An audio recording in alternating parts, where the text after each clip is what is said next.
Hi welcome back to my channel. ఈరోజు కథ వేద మంత్రాల సాక్షిగా 24వ భాగాన్ని వినిద్దాం. విజయ్ శ్రవంతి ఇద్దరూ షాక్ అయ్యి అనును చూశారు. విజయ్ శ్రవంతిని కిందికి దింపి అను దగ్గరికి వెళ్ళేసరికి అను ఏడ్చుకుంటూ అక్కడి నుండి వెళ్ళిపోయింది. విజయ్ బయటికి వెళ్ళేసరికి అను ఆటో ఎక్కిస్తుంది. అను ఏడుస్తూ ఉదయం జీవన్ వాళ్ళు చెప్పింది గుర్తు చేసుకుంది. అను, నీ కోసం ఎవరో వచ్చారు లేమ్మా అని కళ్యాణి గారు లేపేసరికి, పొద్దున్నే ఏంటమ్మా, అయినా నా కోసం ఎవరొస్తారు అని బద్ధకంగా నిద్రలేచి హాల్లోకి వెళ్ళిన అను అక్కడ జీవన్, ప్రవీణ్ ఇంకా సింధులను చూసి షాక్ అయి, ప్రవీణ్ అన్నయ్య, జీవన్ గారు, సింధు మీరేంటి ఇక్కడ అంటూ వాళ్ళ దగ్గరికి వెళ్ళి, నేను ఇక్కడున్నానని మీకెలా తెలిసింది అంది. విజయ్ చెప్పాడు అన్నాడు జీవన్. సింధు ఎలా ఉన్నావు, ఏంటి ఇంత సడన్గా వచ్చారు అంది అను. నేను బాగానే ఉన్నాను, నీకు తెలియదు కదా, నాకు జీవన్కి లాస్ట్ ఇయర్ మ్యారేజ్ అయింది అంది సింధు. ఓ కంగ్రాట్స్ అంది అను. ఎలా అయితే మీ లవ్ సక్సెస్ అయింది అంది. థ్యాంక్స్ అను, నీతో కొంచెం మాట్లాడాలని వచ్చాం అంది సింధు. అమ్మా కొంచెం కాఫీ తీసుకురా అని కళ్యాణి గారితో చెప్పండి నాతో ఏం మాట్లాడాలనుకుంటున్నారు అంది అను. అను ఇక్కడ కాదు, నీ రూమ్కి వెళ్దాం అంది సింధు. రండి అంటూ వాళ్ళని తన గదిలోకి తీసుకెళ్ళింది అను. అను, విజయ్ గురించి నీతో మాట్లాడాలి అంది సింధు. విజయ్ గురించి నాకు తెలియంది ఏముంది అంది అను. అను, విజయ్కి పెళ్ళైంది తెలుసా అన్నాడు ప్రవీణ్. అన్నయ్య నాతో జోక్స్ చేయకు, విజయ్కి నేనంటే ప్రాణం, నన్ను కాదని ఇంకెవరిని పెళ్లి చేసుకోడు, నాకు విజయ్ మీద నమ్మకం ఉంది అంది అను ఖచ్చితంగా. నిజం అను, విజయ్కి శ్రవంతితో పెళ్లి జరిగింది. నో, మీరు అబద్ధం చెప్తున్నారు, నా విజయ్ నన్ను మోసం చేయడు అంది అను. అను, నీకు అబద్ధం చెప్పవలసిన అవసరం మాకు లేదు, ఆంటీ బలవంతం మీదే విజయ్ శ్రవంతిని పెళ్లి చేసుకున్నాడు, నిన్ను మోసం చేయాలని కాదు, వాడు నిన్ను ప్రేమించాడు, మేము కాదనడం లేదు, కానీ ఇప్పుడు వాడు తన భార్యగా శ్రవంతిని కూడా ప్రేమిస్తున్నాడు, నీకు దగ్గర అవ్వలేక శ్రవంతికి దూరం అవ్వలేక నరకం అనుభవిస్తున్నాడు, వాడి బాధ చూడలేక నీకు నిజం చెప్పడానికే వచ్చాం అన్నాడు జీవన్. అను ఏడుస్తూ, నా విజయ్ నన్ను కాదని ఇంకో పెళ్లి చేసుకోడు, మీరు నన్ను ఏడిపించాలని కదా ఇదంతా చేస్తున్నారు అంది. అను, మేం చెప్పేది నిజం, వాళ్ళు ఇప్పుడు గుడికి వెళ్ళారు, కావాలంటే అక్కడికి వెళ్ళి చూడు అన్నాడు ప్రవీణ్. అను కళ్ళు తుడుచుకొని, ఓకే నేను గుడికి వెళ్తాను, కానీ విజయ్ మీద అనుమానంతో కాదు, మీరు చెప్పింది అబద్ధమని ప్రూవ్ చేయడానికి అని రెడీ అయి గుడికి వెళ్ళింది.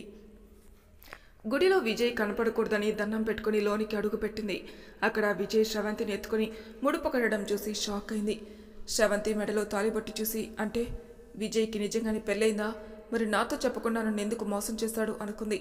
ఆ షాక్లో ఉండగానే తన చేతిలో పూజా సామాగ్రి కిందకి జారిపోయింది. విజయ్కు పెళ్ళయిందన్న నిజాన్ని తట్టుకోలేక అక్కడ నుండి వచ్చేసింది. మేడం, మీరు చెప్పిన అడ్రస్ ఇదే అని ఆటో డ్రైవర్ పిలిచేసరికి ఈ లోకంలోకి వచ్చింది. అతనికి డబ్బులు ఇచ్చి ఏడుస్తూ లోనికి వెళ్ళిపోయింది. కళ్యాణి గారు, శివరాం గారు ఎంత అడిగినా ఏం మాట్లాడలేదు.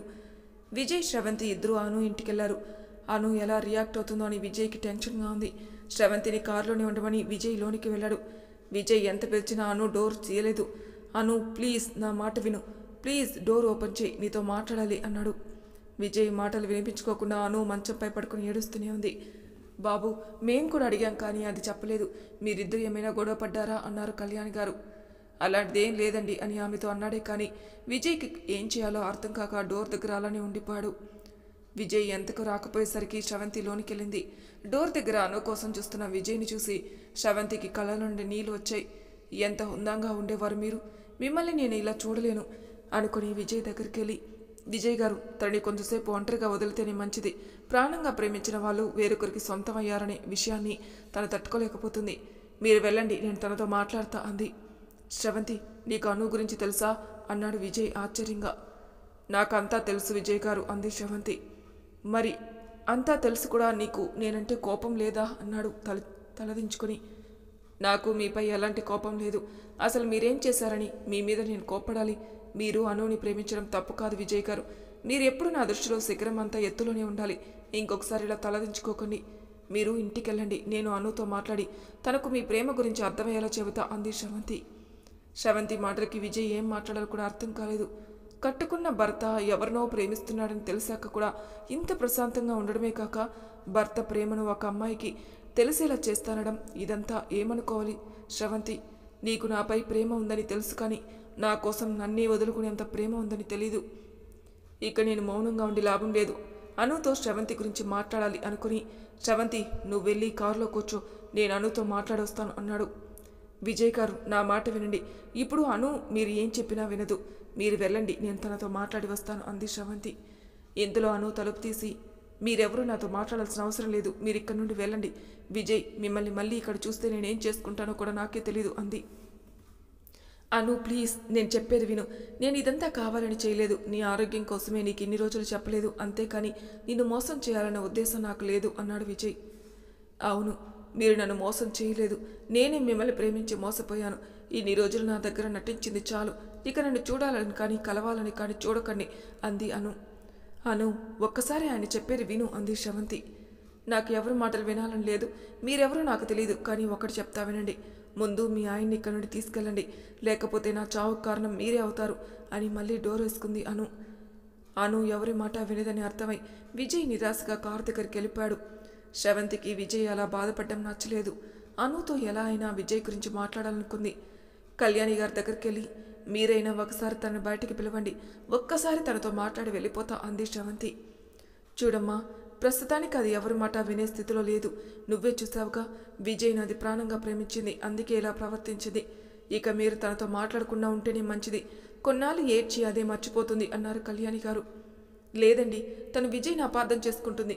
విజయ్ది ఏ తప్పు చేయలేదని తనకు తెలియాలి కదా, లేకపోతే జీవితాంతం అను ముందు ఆయన దోషిగానే ఉంటారు అంటూ డోర్ దగ్గరికి వెళ్ళి, అను ఒక్కసారి తలుపు తెరు, నేను చెప్పింది వింటే తర్వాత నీకు ఆయన గురించి అర్థమవుతుంది. ఒక్కసారి అను, నా మాట విను అంది శ్రవంతి. అను కళ్ళు తెరుచుకుని డోర్ ఓపెన్ చేసి మంచం మీద కూర్చుంది. శ్రవంతి లోనికెళ్ళి అను ఎదురుగా కూర్చుంది. అను కన్నీటిని తుడిచి, ఇప్పుడు చెప్పు, ఎందుకింత బాధపడుతున్నావు అంది. మీకు తెలీదా నేనెందుకు బాధపడుతున్నాను అంది అను. అను, నువ్వు ఆయన్ని అపార్థం చేసుకుంటున్నావు, ఆయనకి నువ్వంటే ప్రాణం అంది. అను విరక్తిగా నవ్వి, నేనంటే ప్రాణం, అందుకే కదా నిన్ను పెళ్లి చేసుకున్నారు అంది. అను, ముందు నేను చెప్పేది విను.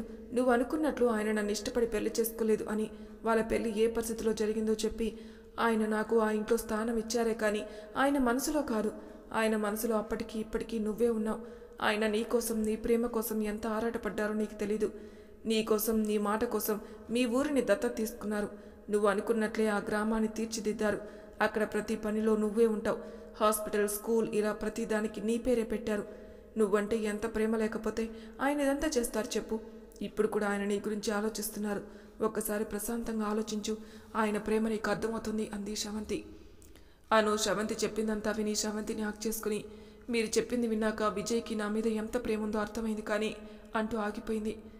అను, నువ్విక ఆలోచించుకు, నేను వెళ్ళి విజయ్ని పంపిస్తా, ఆయనతో ఇలా ఏడుస్తూ మాట్లాడకు అంటూ ఆమె కన్నీళ్లు తుడిచి బయటికి వెళ్ళబోతుంటే అను ఆమె చేయి పట్టుకొని ఆపి, థ్యాంక్స్ అక్క అంది. శ్రవంతి ఆమె చేతిపై చెయ్యి వేసి, ఇప్పుడేగా అక్క అని అన్నావు, మన మధ్య ఇవన్నీ ఎందుకు? నువ్వు విజయ్ గారితో సంతోషంగా ఉండాలి, అదే నాకు కావాలి అంది శ్రవంతి. అక్క, మరి నువ్వు అంది అను. అను, ఆయన నీతో ఉంటేనే సంతోషంగా ఉంటారు. నా గురించి నువ్వేం ఆలోచించుకు, మధ్యలోనే వచ్చాను, మధ్యలోనే వెళ్ళిపోతాను అంది శ్రవంతి వస్తున్న కన్నీళ్లను ఆపుకుంటూ. విజయ్ దగ్గరికి వెళ్ళి, అను పిలుస్తుంది, వెళ్ళండి అంది. విజయ్ ఆశ్చర్యంగా చూశాడు శ్రవంతిని.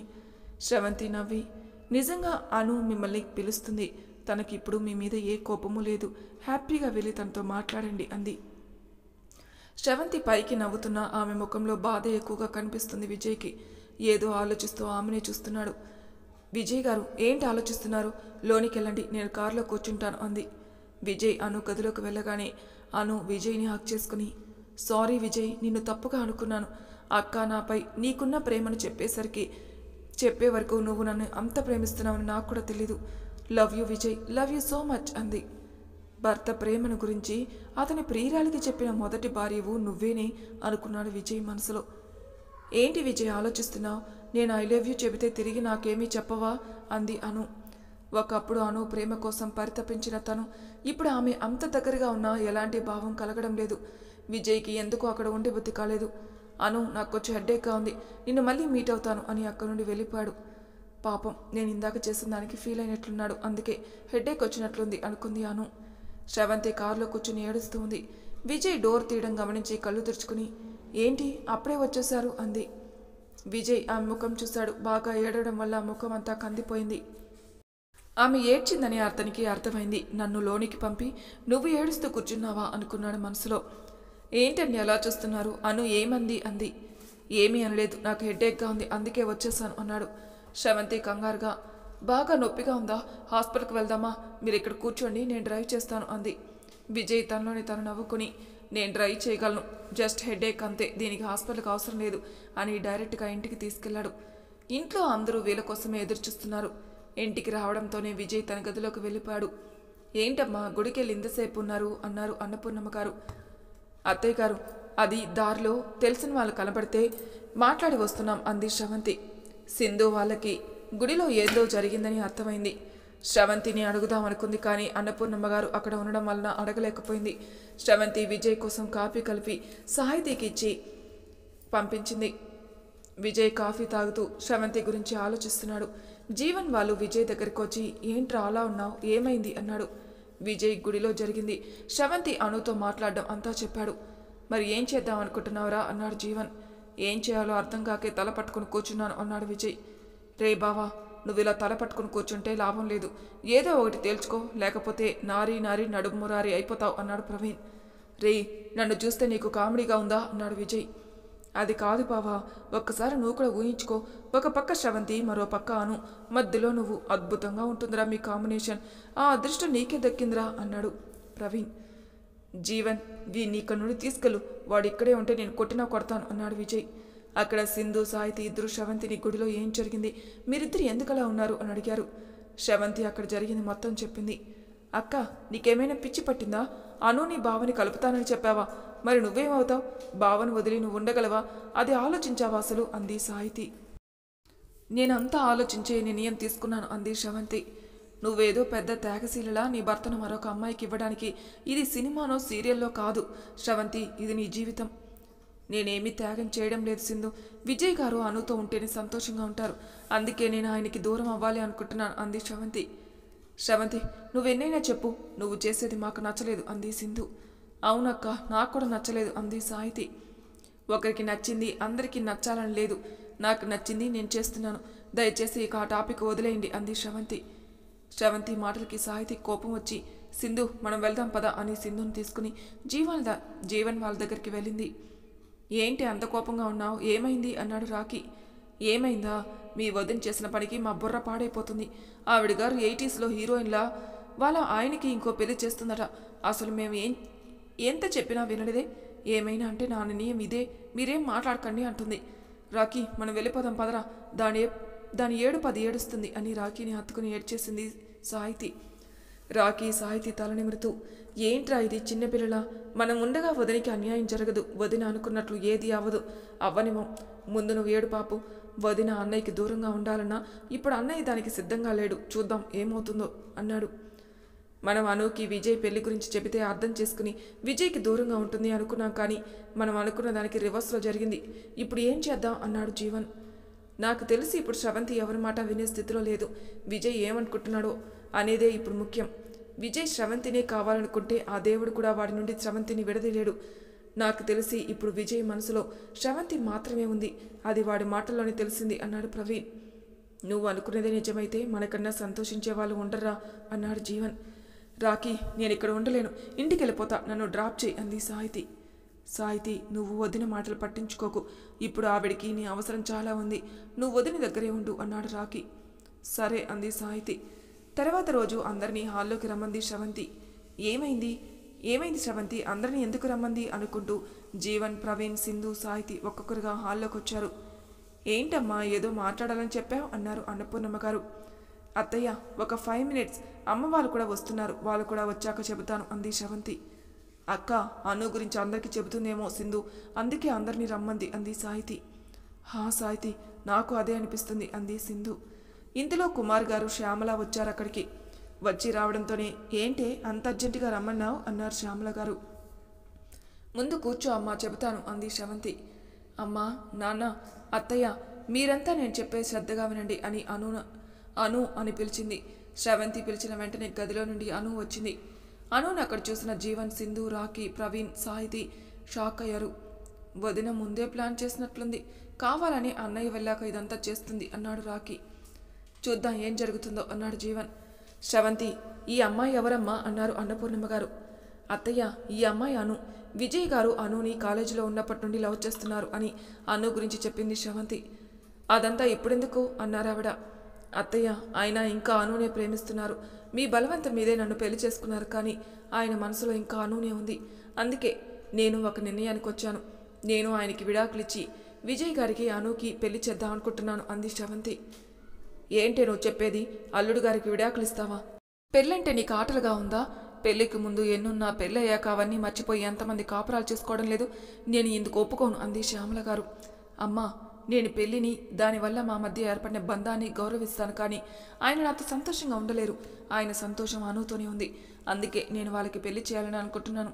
ఇప్పుడు జరిగే ప్రతిదీ నా ఇష్టప్రకారమే జరుగుతుంది. విజయ్ గారికి ఇందులో ఎటువంటి సంబంధం లేదు. మీకు ఈ విషయం చెప్పాల్సిన అవసరం లేదు, కానీ ఎందుకు చెబుతున్నానంటే మీరు విజయ్ గారిని ఎప్పుడు తప్పుగా అనుకోకూడదని. శ్రవంతి, నీ భవిష్యత్తు గురించి ఆలోచించుకో కొంచెం తల్లి అన్నారు కుమారి గారు. నాకేంటి నాన్న, మీరంతా లేరా? నా గురించి మీరు భయపడకండి, నేను సంతోషంగా ఉంటాను అంది శ్రవంతి. శ్రవంతి, నేను వాడితో మాట్లాడతాను, నువ్వు ఇలాంటి పిచ్చి పనులు చేయకు అన్నారు అన్నపూర్ణమ్మ గారు. అత్తయ్య, మీరు దీని గురించి ఆయనతో మాట్లాడాల్సిన అవసరం లేదు. ఎందుకంటే ఇది పూర్తిగా నేను తీసుకున్న నిర్ణయం. ఆయన మీ మాటకి విలువ ఇచ్చి నన్ను పెళ్లి చేసుకున్నారు. పెళ్ళయ్యాక మారుతాడులే అని మీరు అనుకుని ఉంటారు. అదే మీరు చేసిన తప్పు. ముందే మీరు ఆయన్ని తన మనసులో ఏముందో అడుగుండాల్సింది. ఇష్టం లేని పెళ్లికి విలువ ఉండదు అత్తయ్య. నిజంగా మీరు ఆయన సంతోషం కోరుకుంటే ఆయనకి అనుకి పెళ్లి చేయండి అంది శ్రవంతి. శ్రవంతి అలా మాట్లాడేసరికి ఎవరు ఏం మాట్లాడలేకపోయారు. అను చేయి పట్టుకుని అన్నపూర్ణమ్మ గారి దగ్గరికి తీసుకెళ్లి, అత్తయ్య, అను చాలా మంచిది, మిమ్మల్ని తల్లిలా చూసుకుంటుంది. విజయ్ గారికి మంచి భార్యగా మీకు కోడలుగా ఉండే అర్హత అనుకు మాత్రమే ఉంది. అత్తయ్య, దయచేసి అనుని యాక్సెప్ట్ చేయండి అంది. నేను చేసిన తప్పుకి నువ్వు శిక్ష అనుభవిస్తావా? ఆ రోజు వాడు బలవంతంగా నిన్ను పెళ్లి చేసుకోవడానికి ఒప్పించాను. నా వలన మీరిద్దరూ సంతోషంగా లేరని నాకు రాఖీ చెప్పేవరకు తెలీదు. వాడే మారతాళ్లే అని ఊరుకున్నాను. ఇంతవరకు వస్తుందని అనుకోలేదు అన్నారు అన్నపూర్ణమ్మ గారు. అత్తయ్య, ఇందులో మీ తప్పేమీ లేదు. విజయ్ గారి కోసమే కదా మీరు ఇదంతా చేసింది. ఇప్పుడు ఆయన సంతోషం అనుతో ఉంది కాబట్టి మీరు ఆయనకి అనుకి పెళ్లి జరిపించండి అంది శ్రవంతి. శ్రవంతి, ఒక్కసారి అల్లుడు గారితో మాట్లాడాక ఆలోచిద్దాం అంది శ్యామల. మరి తర్వాయి భాగంలో ఏం జరుగుతున్న నెక్స్ట్ ఎపిసోడ్లో తెలుసుకుందాం. అంతవరకు నా ఛానల్ సబ్స్క్రైబ్ చేయని వాళ్ళు ప్లీజ్ సబ్స్క్రైబ్ చేసుకోండి, లైక్ చేసి షేర్ చేయండి. మీ అభిప్రాయాలు నాకు కామెంట్ రూపంలో తెలియచేయండి. Thank you for listening.